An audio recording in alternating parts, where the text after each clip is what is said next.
அனைவருக்கு வணக்கம். நான் காதல் நியூப்ரமோ. இப்ப ஆஃபீஸ்ல ஃபுல்லாவே வந்து அது மாரி பண்ணியிருப்பாங்க. அபியோடைய பேனர் எல்லாம் ஒட்டியிருப்பாங்க ராக. அதெல்லாம் பார்க்கும்போது செம டென்ஷன் ஆயிடுறாங்க லாவண்யா. ஸ்டூபிட் யார் இதெல்லாம் பண்ணதுன்றாங்க. ராகவ் தெரிஞ்சா என்ன ஆகுன்ற மாரி சொல்லுவாங்க. அப்ப ராகவ் வராங்க. நான் தான் இதெல்லாம் பண்ணேன் லாவண்யான்னுவாங்க. என்ன பண்ணிட்டு இருக்கன்னுவாங்க. பின்ன என்ன பண்ணிட்டு இருக்கன்னு கேட்டா என்னன்னுவாங்க. இங்க பாரு இதெல்லாம் வந்து நான் தான் பண்ணேன். ஏன்னா இதுல வந்து நெறையவே வந்து இம்ப்ரூவ்மெண்ட் இருக்கு. அதுக்காக தான் இவ்வளவும் பண்ணேன் அப்படின்ட்டு நடந்த எல்லா விஷயத்தையுமே சொல்லிட்டு இருக்காங்க. ஆனா லாவண்யாக்கு ராகவ் அப்படி சொல்லுவாங்கன்ற ஒரு நம்பிக்கை இல்ல. அந்த அளவுக்கு பயங்கரமான ஒரு ஷாக்கிங்ல இருக்காங்க. அதுக்கப்புறமா அபி பயங்கர ஹாப்பி ஆகுறாங்க. அபி அந்த விஷயத்தெல்லாம் பார்க்கும்போது உண்மையிலேயே மனசுக்கு ரொம்ப ரொம்ப சந்தோஷமா இருக்கு அப்படின்ட்டு அபி மனசுல நினைச்சிட்டு இருக்காங்க. அதுக்கு அடுத்துதான் வந்து இந்த நாளை மறக்க முடியாத நாளா மாத்திட்டீங்கன்ட்டு அபி சொல்றாங்க. அபி இங்க பாரு உண்மையிலேயே வந்து இதனால நிறையவே பாப்புலர் ஆயிருக்கு. அதுக்காக தான் நான் இவ்வளவும் பண்ணேன் அப்படின்னு நடந்த விஷயத்த சொல்லிட்டு இருக்காங்க. அந்த அளவுக்கு சந்தோஷமா இருக்கு தெரியுமா அப்படின்ட்டு எல்லாம் ரொம்ப ரொம்ப ஹாப்பியா இருக்காங்க. அதுக்கப்புறம் சரி நம்ம ஒரு ஃபோட்டோ எடுத்துக்கலாம் அப்படின்னுவாங்க.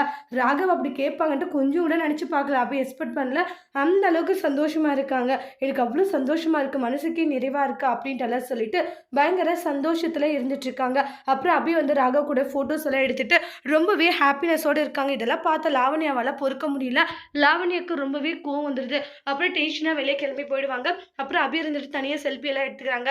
ராகவ் அதை பார்த்து ரொம்ப சந்தோஷப்படுறாங்க. அபி உன்னுடைய முகத்துல இப்படி ஒரு சந்தோஷத்தை பார்க்கறதுக்காக தான் இத்தனை நாளா நான் வெயிட் பண்ணேன். ஆனா இப்ப உன்னுடைய முகத்துல அப்படி ஒரு சந்தோஷம் பார்க்கும்போது என் மனசுக்கு அவ்வளோ நிறைவா இருக்கு அப்படின்ட்டு எல்லாம் ராகவ் ரொம்பவே சந்தோஷமா ரசிச்சுட்டு இருக்காங்க. அதுக்கப்புறமா அனு வந்து ஒருத்தர் வீட்டுக்கு கூட்டிட்டு வந்திருப்பாங்க. அவங்கள வந்து ரூம்குள்ளார விட்டுறதுக்கு போயிருப்பாங்க. ஆனா அதுக்குள்ள சுந்தரி என்ன பண்ணுவாங்கன்னா சாப்பாடு பண்ணி வச்சதெல்லாம் வந்து பேக் பண்ணி ஏழப்பட்ட ஒருத்தர் வெளியே வருவாங்க பிச்சைக்காரங்க. அவங்களுக்கு கொடுத்துருவாங்க. இது வந்து என்னோட வேண்டுதல் அதுக்காக தான் கொடுத்தேன்னு சொல்லி அவங்க அங்கிருந்து அமுச்சிடுவாங்க.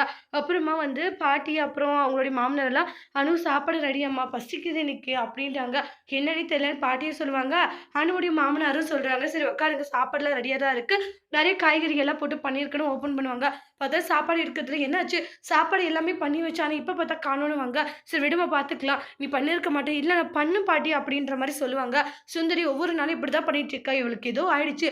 பண்ண வேலை அதாவது பண்ணாத வேலையை பண்ணன்னு சொல்லிட்டு இருக்கா இவ அப்படின்ட்டு எல்லாம் சொல்லி சுந்தரி ஒரு பக்கம் வந்து வேணும்னு இது பண்ணிட்டு இருப்பாங்க. அப்ப அனுக்கு ரொம்ப கஷ்டமா படுத்து இல்ல பாட்டி நான் உண்மையிலே பண்ணேன். சரி விடுமா பார்த்துக்கலாம். நீ வெளியே போயிட்டு வா ஒரு வாக்கு எங்க ரெஸ்ட் எடு அப்படின்ற மாதிரி சொல்லிடுவாங்க. அனு இருந்துட்டு எப்படி இது நடந்துச்சுன்ற மாதிரி அனு ரொம்ப ரொம்ப குழப்பத்துல இருக்காங்க. செஞ்ச வேலை எப்படி செய்யாத மாதிரி ஆகும். இது ஏன் எனக்கு இப்படி நடந்துகிட்டு இருக்கா அப்படின்றத சொல்லிட்டு பயங்கர யோசனையில இருந்துட்டு இருக்காங்க. அனு அனு வந்து அதை பத்தி யோசிச்சு ரொம்பவே கவலையோட இருந்துட்டு இருக்காங்க.